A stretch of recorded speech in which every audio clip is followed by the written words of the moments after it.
Buonasera, buonasera amici.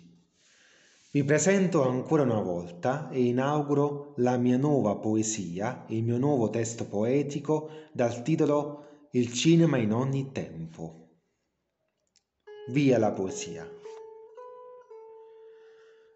Il cinema in ogni tempo, in ogni momento, arriva sempre sul grande schermo e non mi fermo.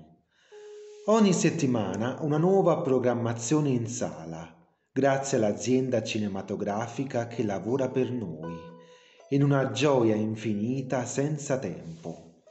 Andare al cinema è bello, è un sentimento, bisogna cogliere l'attimo. Il cinema è piacere, passione e soddisfazione, ma anche condivisione.